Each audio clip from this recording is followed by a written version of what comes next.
Magandang araw, sambayan ng Pilipino. Magandang araw, mga kababayan. Kasama niyo po ngayon si Ka Eric sa isa na namang episode ng ating balita at talakayan. Mga kababayan, pag-usapan nga natin itong diskarte ni Claire Castro na nagmamaktul-maktulan siya at nagdadabog-dabog na akala mo ay napakaganda at napaka-beauty queen niya nang kumalat sa social media at nag-viral itong may ICC sa Malacanang na pahayag na ginawa ni Presidential Sister Senator Amy Marcos. At ang kahulugan pala ng ICC ay may impakta. Impakta Claire Castro. Di umano. Ayaw niyang tawagin siyang impakta. Dapat ang itawag daw sa kanya Miss Universe Claire Castro. Ambitious, din ano. Kasi nga po kung anong inaani mo or ano ang tinatanim mo, siyang aanihin mo. Wala naman talagang ibang qualification po itong si Claire Castro, no? Kung bakit siya ginawa na presidential communicator ni Marcos, no? Otherwise known also as barker. The only qualification na naging barker ni Marcos, si Claire Castro, is ang kanyang kapasidad na maging makapal ang mukha sa bardagulan. Pag sinabing bardagulan, pangbabastos, pangbabalahura, at pangiinsulto laban sa mga kay Pangulong Duterte, kay Vice President Sara Duterte, at sa Duterte political camp. She's more of a traditional blabbermouth barker. Pag sinabing blabbermouth, malaking bunganga, pero wala namang laman ang mga sinasabi, at hindi nga niya alam ang pinagsasabi niya, basta makapagbardagulan, makapangbastos lang kay former President Duterte, kay Sara Duterte, at sa mga Duterte political camp personalities. Yan po ang qualification ni Claire Castro. Hindi ang pagiging lawyer niya. Hindi ko alam paano ito nakapasa bilang abogado, no? Siguro, siyempre, nag-aral din kahit papano.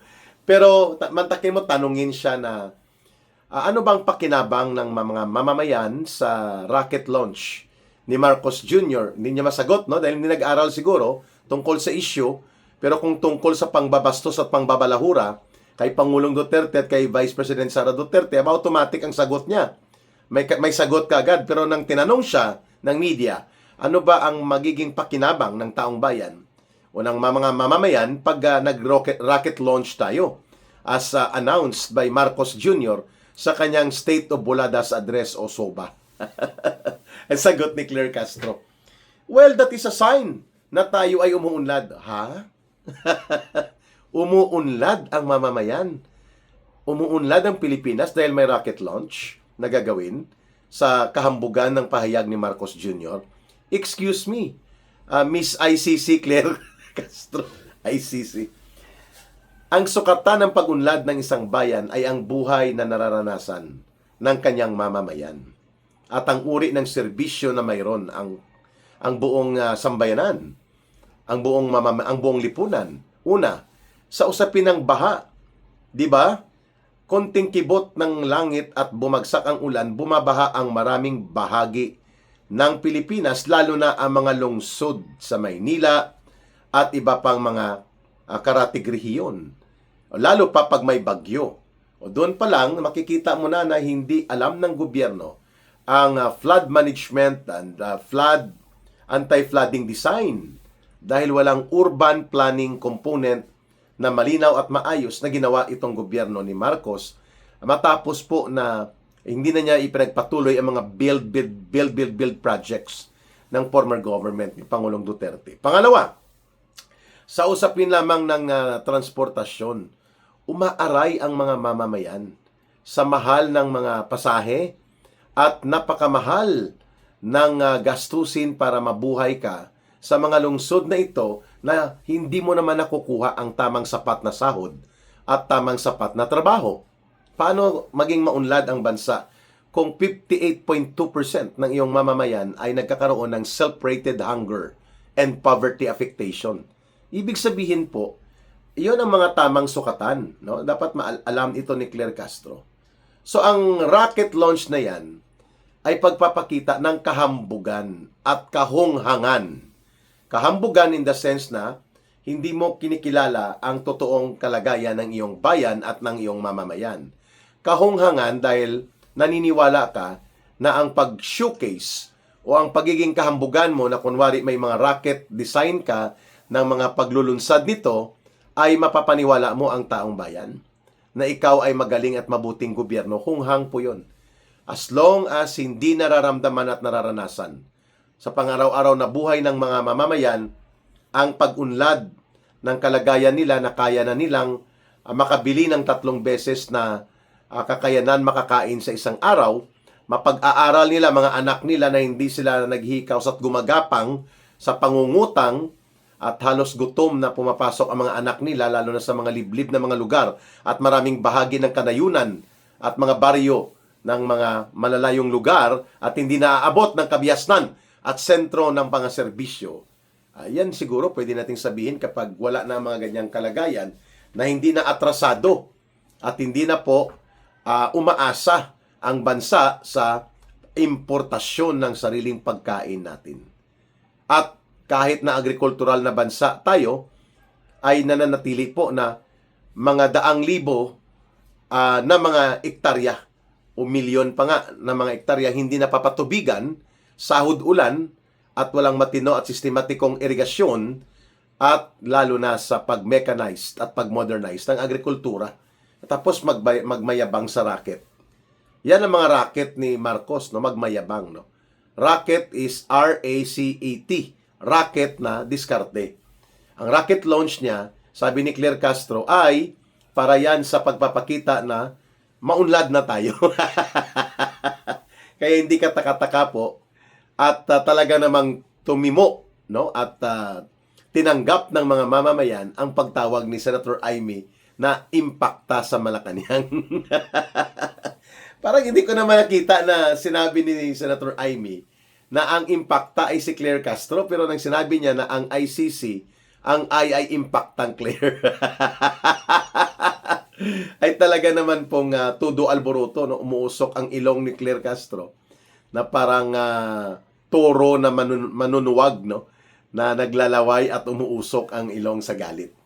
But anyway, sabi ko nga kanina, you reap what you sow.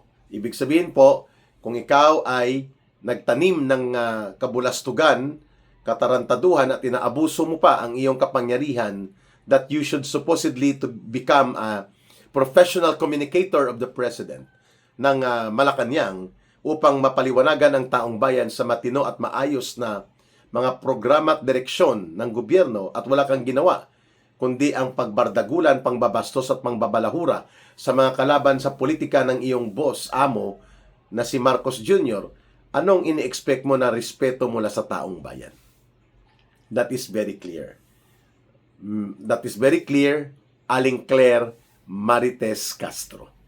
Anyway, the word impacta or impacta sa Malacanang or ICC na tawag kay Claire Castro ay reaksyon ito ng frustrations at galit na nagmumula sa mga mamamayang Pilipino na nai-reflect lang po ng colorful speech na yon ni Senator Amy Marcos.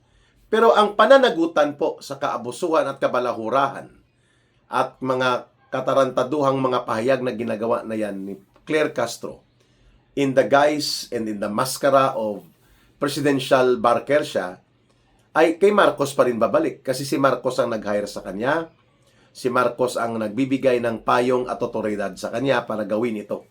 In fact, mukhang siya ay directly reporting hindi lang kay Marcos, kundi direkta kay Lisa Araneta. According to our sources from the Presidential Communications Office, ay parang attack dog nga talaga na mag-asawang Lisa Araneta and Bongbong Marcos, si Claire Castro. Of course, it comes with a price. Hindi katakataka na travel here, travel there, abroad ang kanyang anak at makikita naman natin kung gaano ka nagkaroon ng pagkalasing, attachment sa kapangyarihan na hiniram niya lang pansamantala itong si Claire Castro matapos na mapadikit ito sa kay Lisa Araneta at kay Marcos Jr. Kaya nga sabi ko, itong mga tao na hindi dapat nasa gobyerno kasi sasayangin nila at lulustayin lang ang kaban ng bayan at walang balik na matino at maayos na serbisyo at benepisyo sa kabutihan ng mamamayan at ng buong bayan. That's one example. Kapareho ng paglagay ni Marcos Jr. pagpupumilit na imaniobra na magiging ombudsman si Boying Rimulya. Kita nyo naman ang ginagawa ni Boying Rimulya. He is now acting as the main attack dog of Marcos, using the powers and authority of the ombudsman para lumpuin at paralisahin at madudurog ang sino man o anumang natitira pa sa political opposition laban sa gobyerno ni Marcos at nila Romualdez. Kulong si Marcoleta, kulong sila Mike Defensor, kulong sila Jingo Estrada, lumuhod at tumiklop si Chis Escudero, lumuhod at tumiklop at naghudas pati si Joel Villanueva. And now they're targeting Alan Peter Cayetano and next, or alongside, Loren Ligarda. And now, Leandro Liveste pa. At ngayon, mayroon pang diskarte na pati si Jing Paras at itong si Lian Liveste ay iniuugnay sa di umano ay set up na gagawin laban kunwari kay Executive Secretary Ralph Recto. Wow! So all of this nagagawa ni Marcos dahil mayroon siyang mga utusan na marunong mag-abuso ng poder, marunong mang-abuso ng kapangyarihan, at mayroong kakapalan ng mukha na gawin yon. And that is where Claire Castro belongs to, na uri ng mga inilagay ni Marcos sa poder at kapangyarihan. Ayan. Like Matibag, di ba? Si Matibag is not a professional law enforcement officer. Kahit ito ay abogado, hindi po niya nakikita at minamahal ng totoo ang profesionalismo ng isang professional law enforcement director sa isang professional law enforcement agency such as the NBI. Kaya nagiging political operator, nagiging political demolition job conductor, at nagiging pakialamero sa laro ng maruming apoy ng politika ni Marcos, at naging attack dog siya, kagaya ng naipapakita niya kung paano niya pinababa ang integridad ng NBI, which is supposedly isang ahensya ng gobyerno na tagapangalaga to the professional and highest level ng mga krimen na ginagawa laban sa taong bayan, pangangalagaan supposedly ng NBI ang interes ng mga mamamayan, hindi lamang ni Marcos Jr. So, when you have people who are not only incompetent but rather engaged in dirty political demolition job operations at walang prinsipyong matino at marangal, kagaya po nila Matibag, Boying Rimulya, at itong Claire Castro, sila po ang front line of attack ni Marcos para ilunsad ang kanyang political demolition job against the Duterte. Dahil hindi niya kakayanin na matatalo nila sa eleksyon ang isang Sara Duterte, kaya itong ginagawa nila. I-unleash o palargahin ang pangil ng NBI para mangharas, mangipit, at mangpilitpit upang tumiklop, matakot, at umatras ang mga oposisyon. Similarly, ganun din po ang ginagawa, lalo na ni Boying Rimulya. Kaya nga hindi dapat ito siya inilagay sa ombudsman, pero ipinilit at iginiit at binanipula ni Marcos upang maging protector at the same time tirador niya sa political dirty operations niya, si Boying Rimulya. Gamit ang makapangyarihang poder ng ombudsman. Siyempre may katapusan din yan. Pero pagdating sa mga panlilito at panliligaw at mga pagbibigay ng distorted na mga pananaw at pahayag para sa publiko, si Claire Castro naman ang inilagay ni Marcos Jr. dahil ito ang bardagulan queen. Kung maalala pa ninyo, nung panahon na nandyan or kaaalis lang ni former Executive Secretary Lucas Bersamin at sinita-sita siya ni Claire Castro sa mga pahayag na hindi ka nag-resign, pinaalis ka or inalis ka ng Malacanang ng presidente, sinabihan siya ni Lucas Bersamin na magdahan-dahan ka sa pagsasalita mo dahil para kang palingkera na gumagamit ng poder at plataforma ng Office of the President. At ngayon, ang tawag naman ni Senator Amy Marcos ay ICC sa Malacanang. Impacta sa Malacanang. About to react, si Claire Castro, na-stress daw siya. Na-stress ang lola. Na-stress ka, ikaw nga ang number one stress source, no, tagapaglunsad ng mga kabulastugan mula sa Malacanang sa kung ano-ano mga pinapahayag mo na pinagtatawanan na lamang ng taong bayan. Pero nagagalit ang mamamayan. Bakit? Ginagamit mo kasi ang pera ng mamamayan. I think you have a budget of more than 1 million a month, no? At itinuturo na ikaw ang isa sa mga troll managers ni Marcos. Kaya ka nandyan, no? Para itong mga balahura at mga mahilig mang tarantado at magpakalat ng fake news at disinformation ay i-handle mo. According to the sources revealed, itinuturo itong pangalan ni Claire Castro sa social media na siyang handler ng mga troll at mga keyboard zombies ni Marcos, no? At nila Lisa Araneta at Martin Romualdez. Pangalawa, maliban sa paglulustay ng pundo ng bayan na walang pakinabang ang mamamayan, si Claire Castro ay mukha po ng isang incompetent, abusado, kurakot at walang pakialam sa mamamayan na uri ng gobyerno na mayroon si Marcos Jr. Kaya yan ang pagkagalit ng taong bayan laban kay Claire Castro. At ang pangatlo ay ang kanyang kahambugan at pagmamaliit at minamaliit niya ang taong bayan at sobrang pinapalaki niya ang kanyang ulo at ang kanyang otoridad as if siya ang nagkukumpas ng buhay ng mga mamamayang Pilipino kung loko-lokohin nila at tarantaduhin sa baluktot na mga impormasyon. Hindi po bobo at tanga ang mga Pilipino. Miss ICC Claire Castro. ICC talaga. Ang taong bayan po ay may kakayanang umunawa at makita ang katarantaduhan at kaabusuhan na inyong ginagawa. At kaya ka nagiging trending sa pahayag na ikaw ay ICC dahil talaga namang pang-impacta lang ang mga style gulpi-digulat mo sa uri ng pagiging barker mo para kay Marcos Jr. Mga kababayan, maraming salamat sa inyong pagsubaybay at pagtangkilik ng ating YouTube channel. At please don't forget to like, share, and promote our videos. The more viewers that we have, the better that we sustain our resources for this channel. Kasi nakasalalay po yan sa audience share, sa viewership.